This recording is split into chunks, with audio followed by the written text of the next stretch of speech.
Question 21 number देखने वाले हैं। इसमें हमसे क्या पहले दिया क्या गया हमसे 10 सेंटीमीटर त्रिज्या के चालक गोले पर अज्ञात परिमाण का आवेश है।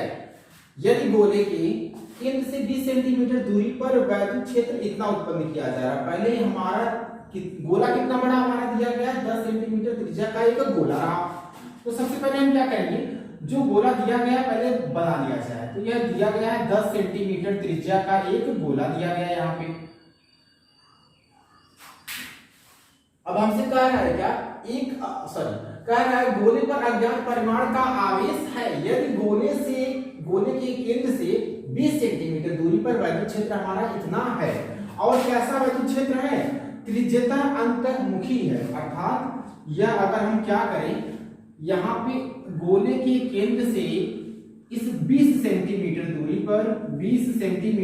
पर कोई बिंदु यहाँ पे P लिया जाए और उस पर वैद्युत क्षेत्र हमें कितना दिया गया है 1.5 × 10⁻³ और वह कैसा हो रहा, अंतर्मुखी हो रहा था, अंदर की ओर हो रहा है। यहाँ पे देखा जाए तो आगे हमसे क्या है, तो गोले पर नेट आवेश कितना होगा इस बिंदु से बद्ध, मतलब इस गोले पर वैद्युत क्षेत्र हमारा कहाँ पे लग रहा है, अंदर की ओर। तो सबसे पहले जो दिया गया है उसको हम नोट कर लें।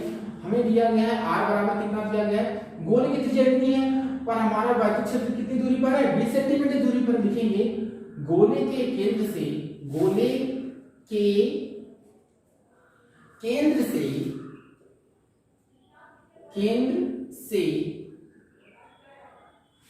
P की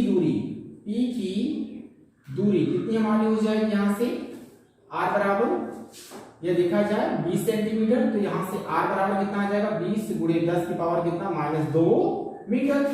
अब विद्युत क्षेत्र हमें E बराबर दिया गया है कितना 1.5 × 10⁻³ न्यूटन पर कूलम। अब यह वैद्युत क्षेत्र कहाँ पे लग रहा है, अंदर की ओर। अब देखा जाए इसका क्षेत्रफल हमें कहाँ पे कार्य करेगा, ds कहाँ पे रहेगा हमारा, बाहर की ओर रहेगा।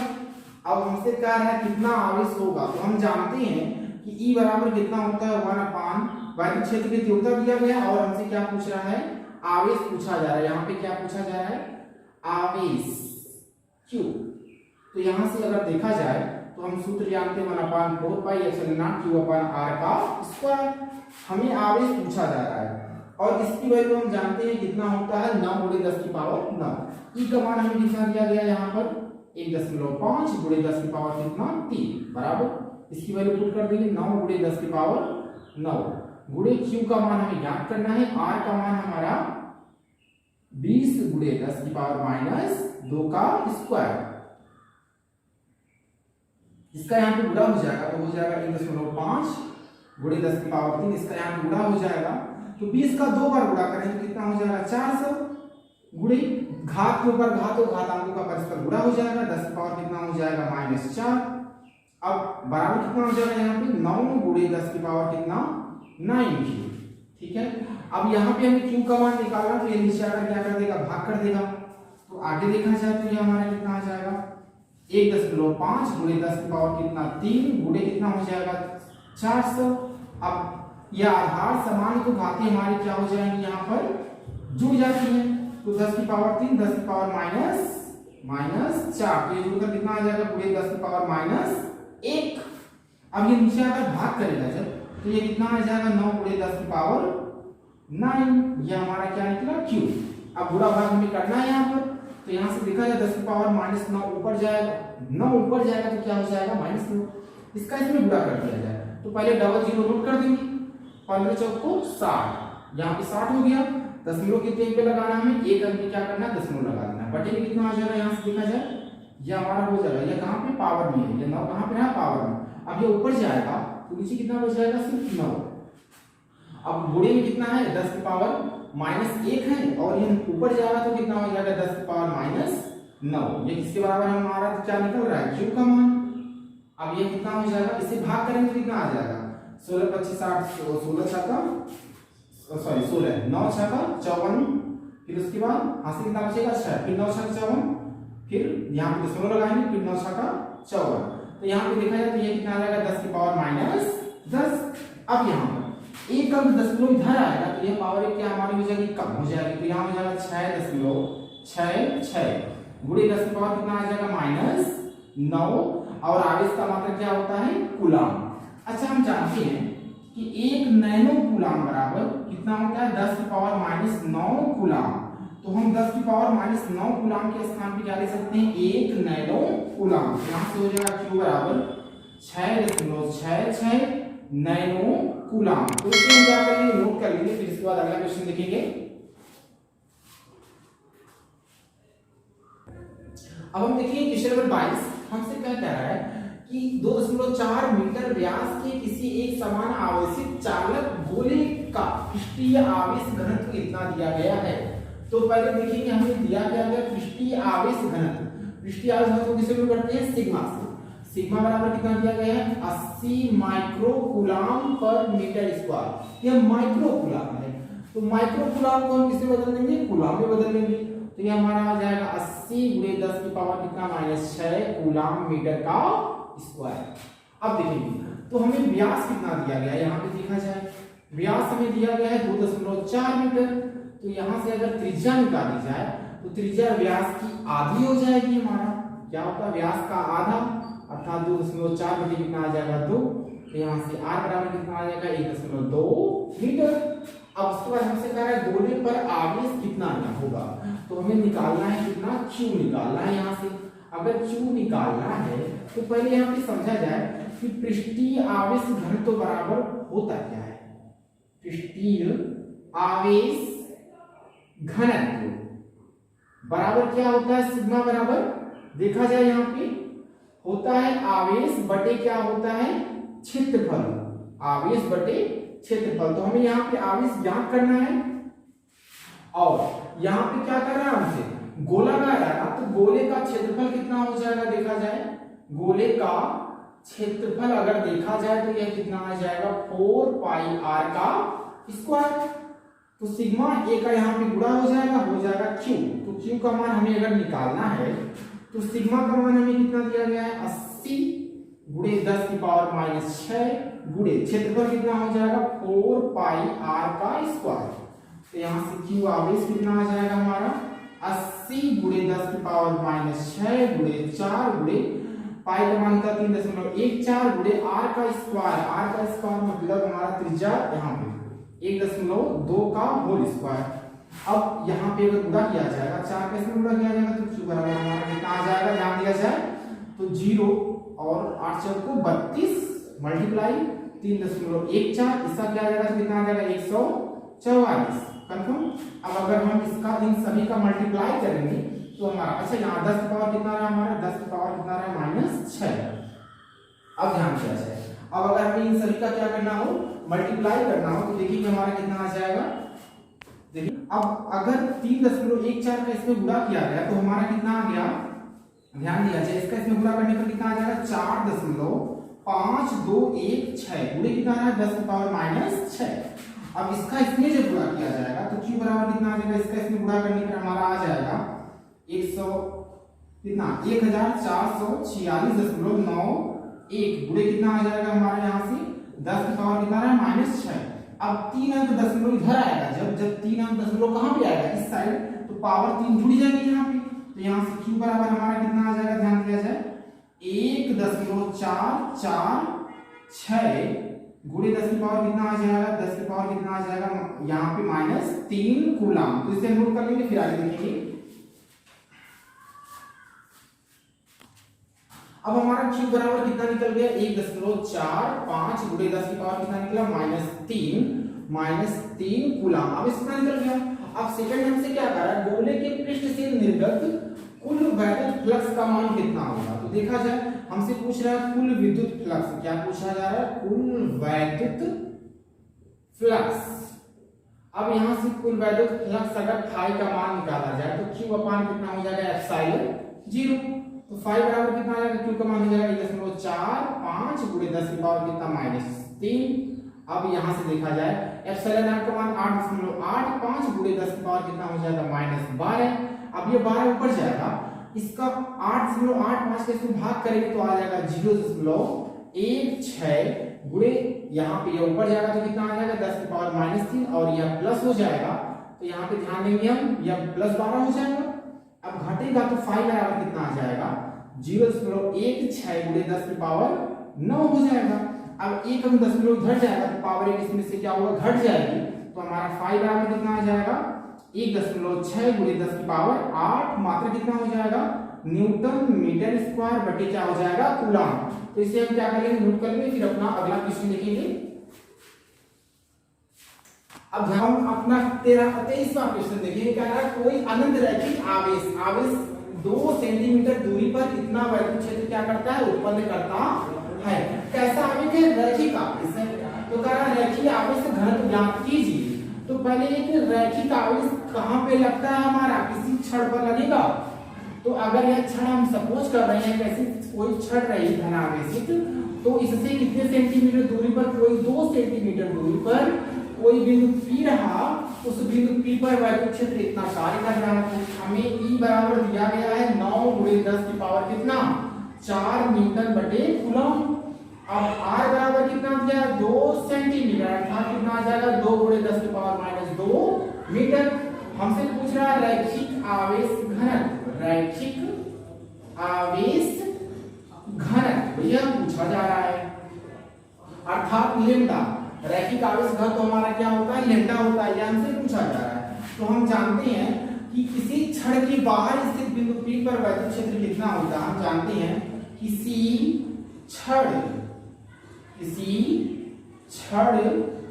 के बाहर स्थित बिंदु P पर उत्पन्न वैद्युत क्षेत्र हमारा कितना होता है, E बराबर लेम्डा बटे होता है 2 पाई एप्सिलॉन 0 R होता है। अब हमें यहाँ पे निकालना किसका मान है, लेम्डा का मान निकालना है। तो अगर देखा जाए हम जानते क्या है कि 1/4 पाई एप्सिलॉन 0 का मान कितना होता है, 9 गुणे 10 की पावर 9 होता है। तो यहाँ पे 2 पाई एप्सिलॉन 0 हमें दिख रहा है। अगर 4 आ गया तो उसका मान हम जानते हैं, तो ऊपर नीचे अगर हम 2 से गुणा कर दें और ऊपर वाले 2 से गुणा को लेम्डा के साथ भेज दिया जाए, नीचे वाले 2 से गुणा को इसके साथ, तो हो जाएगा 2 में कितना हो जाएगा, 4 पाई एप्सिलॉन 0, नीचे कितना हो जाएगा R। कंफर्म। अब इसका मान हमें पता है, E का मान दिया गया है 2 गुणे 10 की पावर 9 गुणे 10 की पावर कितना रहा, 4। इसका मान होता है 9 गुणे 10 की पावर 9, 2 लेम्डा बटे कितना, R का मान दिया गया है यहाँ पे कितना, 2 गुणे 10 की पावर कितना, -2। अब यहाँ पे यह 9 से 9 कट गया यहाँ पे, और इसका यह 2 से 2 भी कट जाएगा हमारा, 10 की पावर -2 का इस 10 की पावर 4 में क्या हो जाएगा, मल्टीप्लाई। तो यहाँ पे कितना आ जाएगा, 10 की पावर 4 गुणे 10 की पावर -2 बराबर कितना आ जाएगा, यहाँ पे देखा जाए 10 की पावर 9 लेम्डा। अब ये नीचे अगर भाग कर देगा तो लेम्डा बराबर यहाँ से कितना आ जाएगा, यह घटाया जाएगा तो 10 की पावर 2 बटे कितना आ जाएगा, 10 की पावर 9। यह अगर ऊपर जाएगा तो कितना आ जाएगा, लेम्डा बराबर 10 की पावर -7। मात्रा कितना आ जाएगा, यहाँ से देखा जाए इसका मात्रा किसका आ जाएगा, कूलम पर मीटर। अब एक चीज यहाँ पे समझेंगे, हम जानते क्या है, हम जानते हैं 1 माइक्रो कूलम बराबर होता है 10 की पावर -6 कूलम।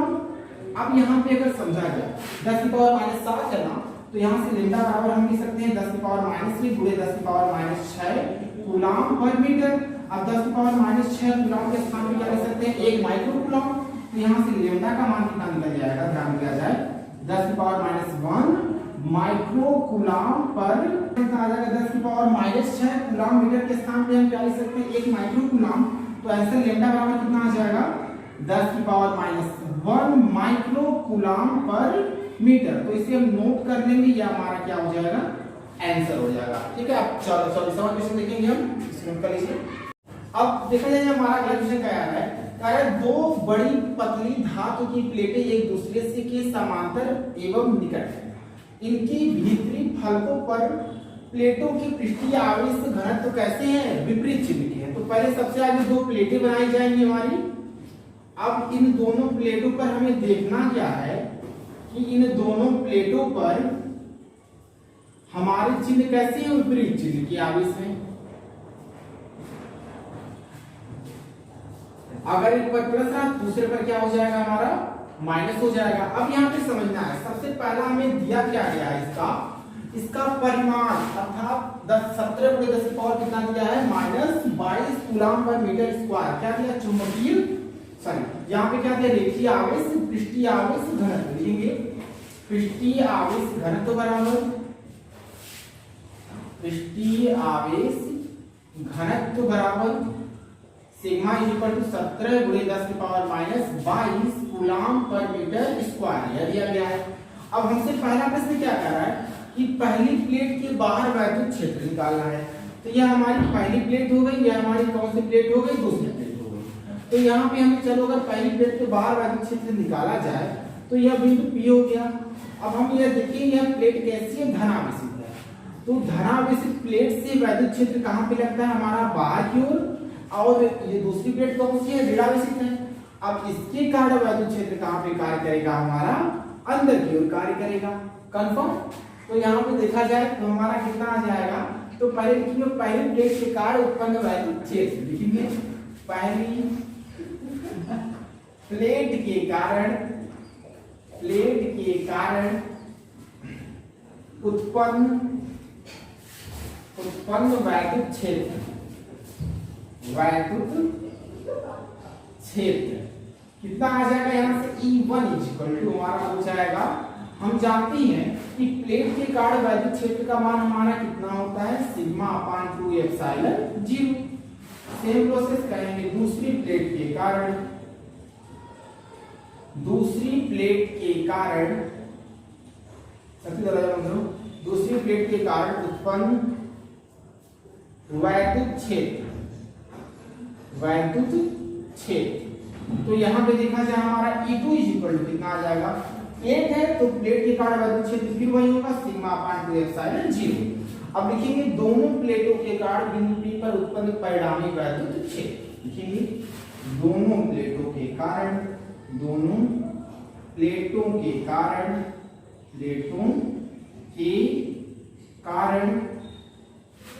पहली प्लेट के बाहर स्थित बिंदु P पर उत्पन्न वैद्युत क्षेत्र,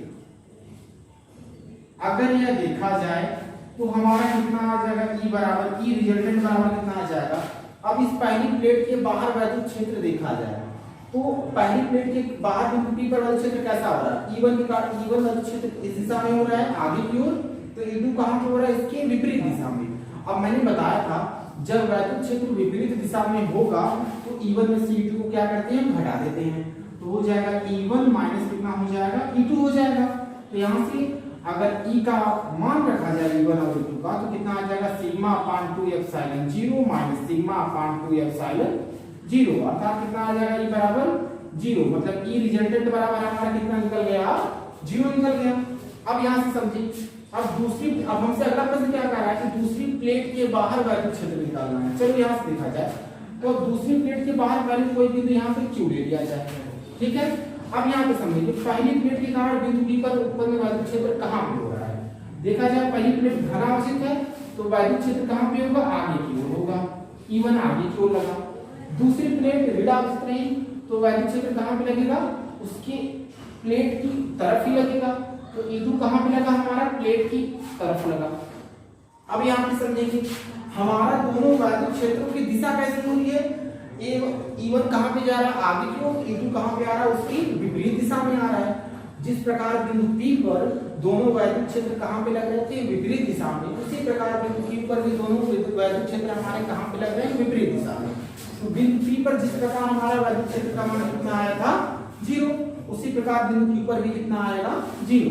तो यहाँ पे लिखेंगे दूसरी प्लेट के बाहर, दूसरी प्लेट की, यह क्वेश्चन नंबर 20 चल रहा है हमारा, दूसरी प्लेट के बाहर स्थित बिंदु Q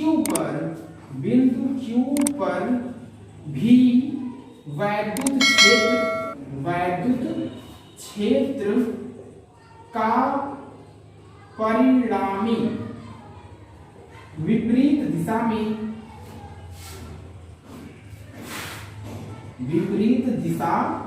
में लग रहा है, अर्थात ई रिजल्टेंट बराबर उस पर भी कितना आ जाएगा हमारा 0 आ जाएगा। तो अब उसके बाद हम करेंगे क्या, अब इसके मध्य बिंदु पर क्या देखेंगे, वैद्युत क्षेत्र की करेंगे। फिर इसके बाद देखेंगे इसके मध्य इस दोनों प्लेटों के मध्य बिंदु पर वैद्युत क्षेत्र की तीव्रता। तो चलो इसे अब देखा जाए, इन दोनों प्लेटों के मध्य बिंदु पर वैद्युत क्षेत्र की तीव्रता हमारी कितनी होगी। तो अगर देखा जाए दोनों प्लेटों के मध्य बिंदु पर वैद्युत क्षेत्र की तीव्रता का मान क्या होगा, आप समझिए।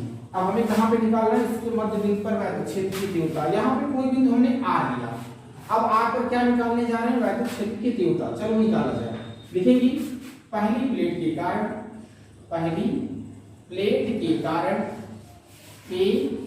कारण बिंदु R पर, बिंदु कहां पर, R पर उत्पन्न वैद्युत क्षेत्र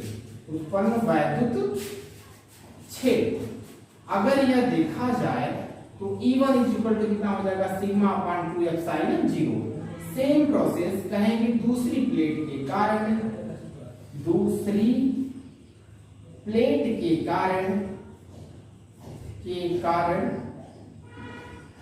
बिंदु P पर, बिंदु R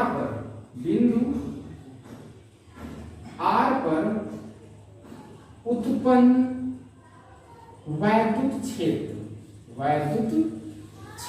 अगर देखा जाए तो यह भी हमारा E2 बराबर में कितना आ जाएगा, सिग्मा अपान 2 एप्सिलॉन 0। अब इस पर देखा जाए वैद्युत क्षेत्र किस दिशा में कार्य कर रहा है, तो देखा जाए तो यहाँ समझेंगे हमारा पहली प्लेट धनावेशित रही, तो धनावेशित कार्य वैद्युत क्षेत्र कहां पे लगेगा, आगे की ओर लगेगा यहाँ पे। अब E1 कहां पे कार्य कर, आगे की ओर। अब दूसरी प्लेट कैसे रहेगा, ऋणावेशित, तो ऋणावेशित की हमारा वैद्युत क्षेत्र कहां पे करेगा, ऋणावेशित की दिशा में ही कार्य करेगा, मतलब E2 कहां पे कार्य करेगा, उसकी दिशा में कार्य करेगा। अब यहाँ समझिए अगर हमारा रिलेटेड देखा तो हमारा रिलेटेड कितना होगा, जब दोनों एक ही दिशा में कार्य करते हैं तो हमारा वैद्युत क्षेत्र कितना होता है, हमारा 0 होता है। लिखेंगे चूंकि मध्य बिंदु पर वैद्युत क्षेत्र एक ही दिशा में कार्य कर रहा है, एक ही दिशा में कार्य कर रहा है, अतः दोनों को क्या कर दिया जाएगा, बताओ E1 E2 को क्या कर दिया जाएगा, जोड़ दिया जाएगा। जब एक दिशा में कार्य करेगा तो हम क्या कर देंगे, E1 E2 को क्या कर देंगे, जोड़ देंगे।